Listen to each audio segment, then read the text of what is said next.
그들이 아침에 일찍이 일어나 여호와 앞에 경배하고 돌아가 라마의 자기 집에 이르니라. 엘가나가 그의 아내 한나와 동침하매 여호와께서 그를 생각하신지라.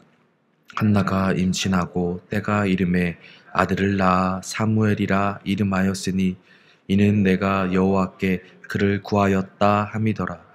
그 사람 엘가나와 그의 온 집이 여호와께 매년제와 서원제를 드리러 올라갈 때에 오직 한나는 올라가지 아니하고 그의 남편에게 이르되 아이를 젖대거든 내가 그를 데리고 가서 여호와 앞에 뵙게 하고 거기에 영원히 있게 하리이다 하니 그의 남편 엘가나가 그에게 이르되 그대의 소견에 좋은 대로 하여 그를 젖대기까지 기다리라. 오직 여호와께서 그의 말씀대로 이루시기를 원하노라 하니라. 이에 그 여자가 그의 아들을 양육하며 그가 젖대기까지 기다리다가 젖을 뗀 후에 그를 데리고 올라갈새 수소 3마리와 밀가루 1에바와 포도주 1가죽부대를 가지고 실로 여호와의 집에 나아갔는데 아이가 어리더라. 그들이 수소를 잡고 아이를 데리고 엘리에게 가서 한나가 이르되 내 주여 당신의 사심으로 맹세하나니 나는 여기서 내 주 당신 곁에 서서 여호와께 기도하던 여자라. 이 아이를 위하여 내가 기도하였더니 내가 구하여 기도한 바를 여호와께서 내게 허락하신지라. 그러므로 나도 그를 여호와께 드리되 그의 평생을 여호와께 드리나이다 하고 그가 거기서 여호와께 경배하니라. 아멘.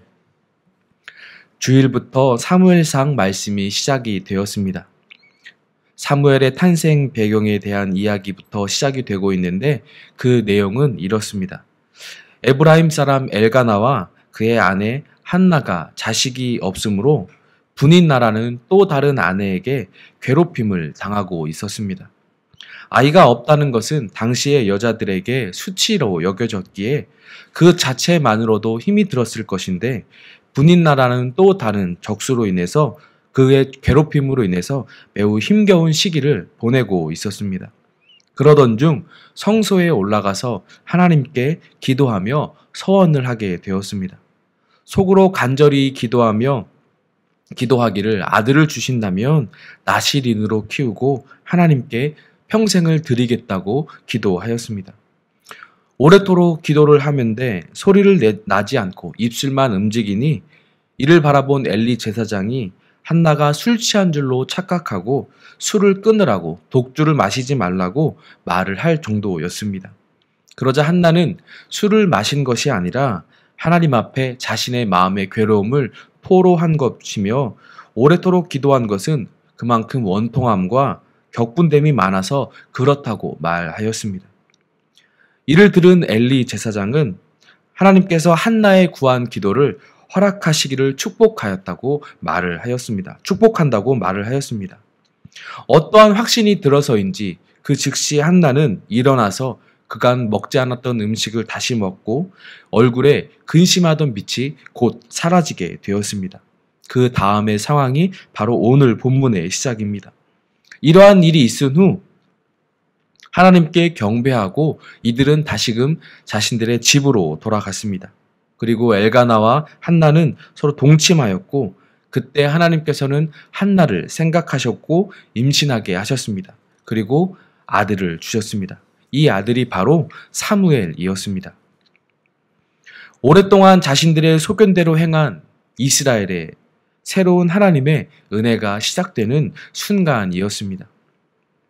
이후 엘가나와 온 식구들은 매년제와 서원제를 드리러 올라갈 때 한나는 가지 않고 사무엘이 젖을 뗀 후에 따로 올라가겠다고 말을 하였습니다.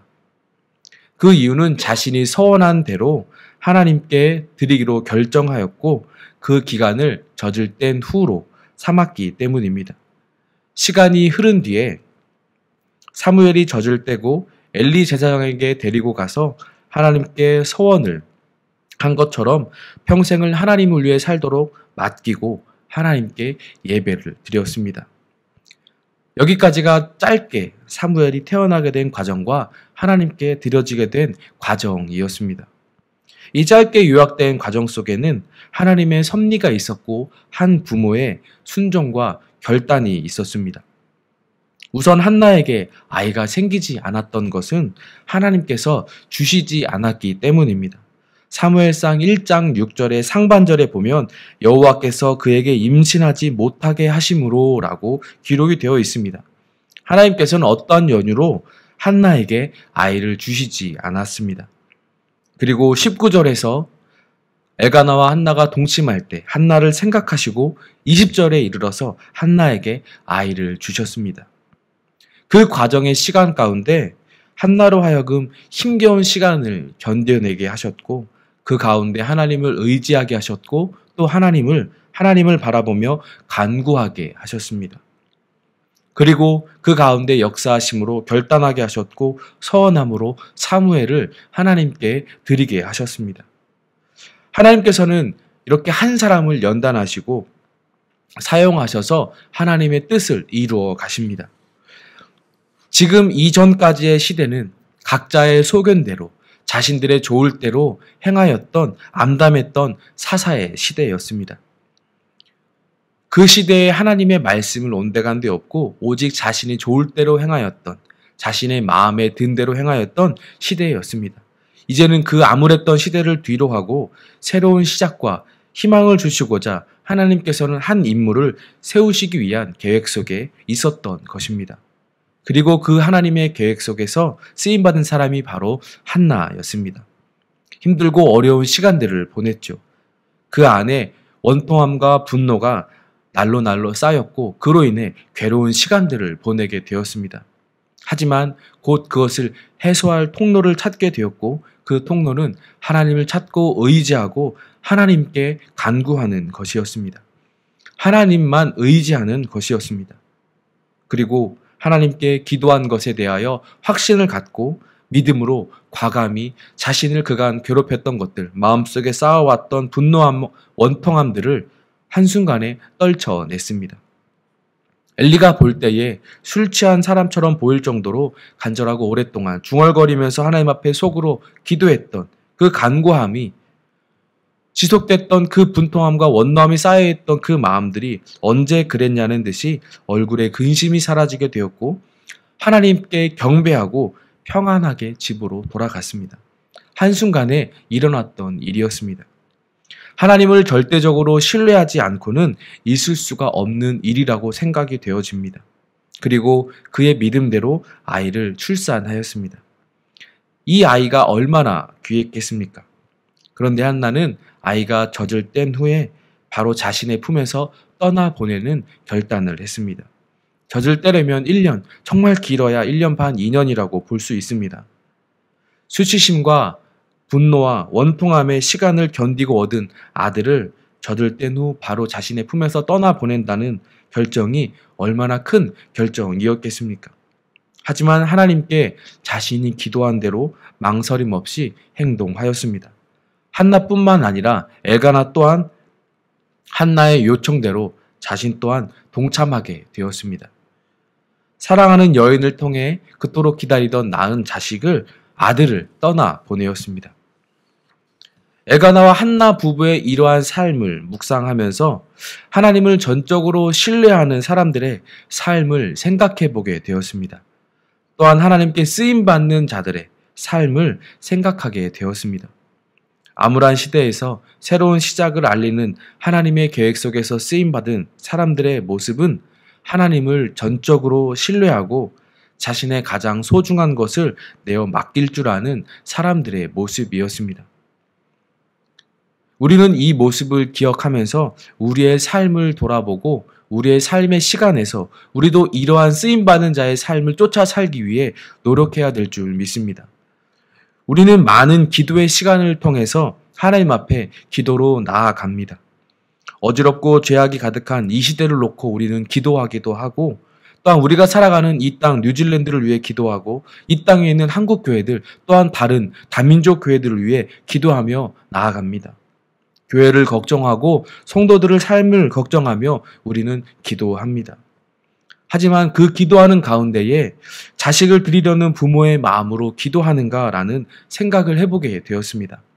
하나님을 전적으로 신뢰하고 하나님 앞에 모든 것을 내어 맡겨드리며 기도하고 있는가라는 생각을 하게 되었습니다. 나의 것을 포기하고 내려놓기까지 하나님의 마음으로 기도하는가를 한 번 더 돌아보게 되었습니다.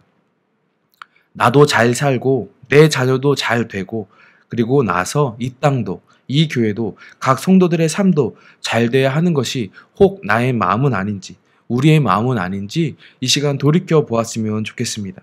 우선순위가 나의 것을 먼저 구하고 나의 것을 먼저 챙기고 그 다음에 하나님의 것, 하나님의 나라가 된 것은 아닌지 우리는 생각해 보아야 합니다. 하나님께서는 나의 시간, 나의 삶까지도 내려놓고 하나님 앞에 나아오기를 원하시는 분이십니다. 하나님만을 의지하기를 원하시는 분이십니다. 그것은 나의 모든 것을 가져가고 그 대가로 새로운 것을 주시겠다는 것이 아니라 그렇게 할지라도 하나님을 의지하고 신뢰하는 그 마음을 받고자 하시는 것입니다. 아브라함에게 이삭을 바치라고 말씀하셨던 것처럼 한나에게서 사무엘을 젖댄 후에 드리게 하신 것처럼 말입니다. 우리의 삶 가운데 하나님을 온전하게 신뢰하고 전적으로 신뢰하며 믿음으로 나아가는 삶 가운데 이러한 삶의 결단과 은혜가 있기를 소망합니다. 우리의 삶을 하나님 앞에 있는 그대로 드릴 수 있기를 예수님의 이름으로 소망합니다.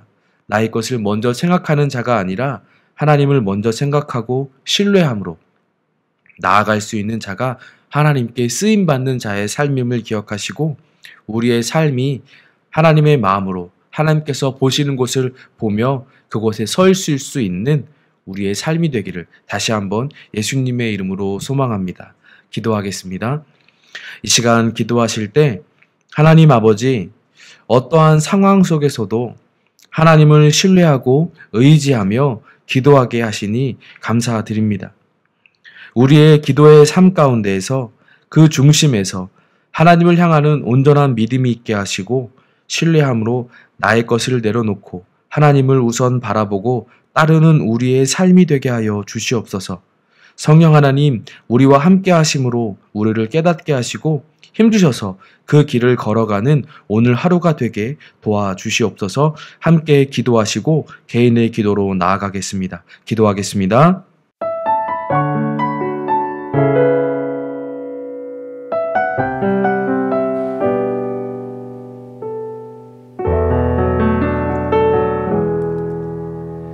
예수 나의 좋은 치료자 그의 눈이 머무는 곳은 나의 슬픔과 고통 고개를 들어 그의 눈을 볼 때에 난 알았네 예수 나의 좋은 치료자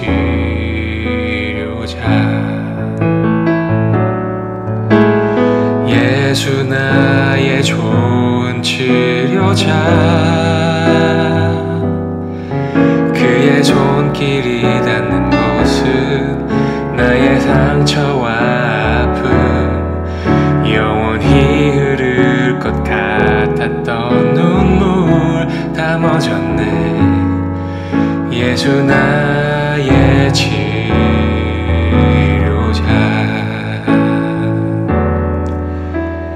나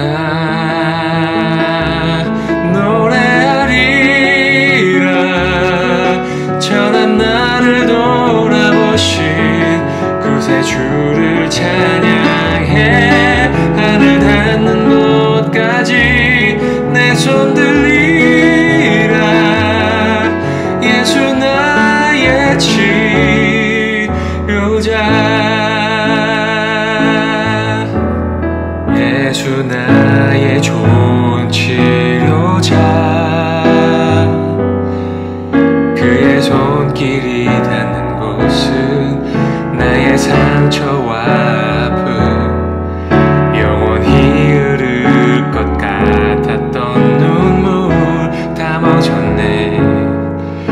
예수 나의 치료자. 나 노래하리라 천한 나를 돌아보신 구세주를 찬양해. 하늘 닿는 곳까지 내 손 들리라. 예수 나의 치료자.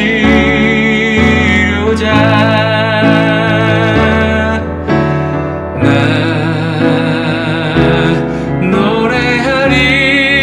노래하리라 천한 나를 돌아보신 구세주를 찬양해. 하늘 닿는 곳까지 내 손 들리라. 예수 나의 치료자.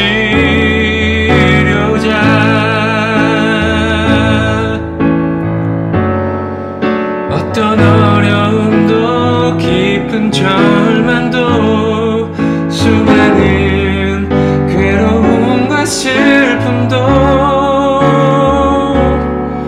주로 인하여 모두 지워지리라. 예수 나의 치료자. 난 노래하리라 천한 나를 돌아보신 구세주를 찬양해. 하늘 닿는 곳까지 내 손 들리라. 예수 나의 치료자.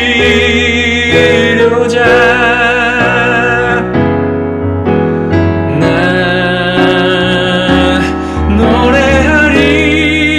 노래하리라 천한 나를 돌아보신 구세주를 찬양해. 하늘 닿는 곳까지 내 손 들리라. 예수 나의 치료자. 예수 나의 치료자. 예수 나의 치료자.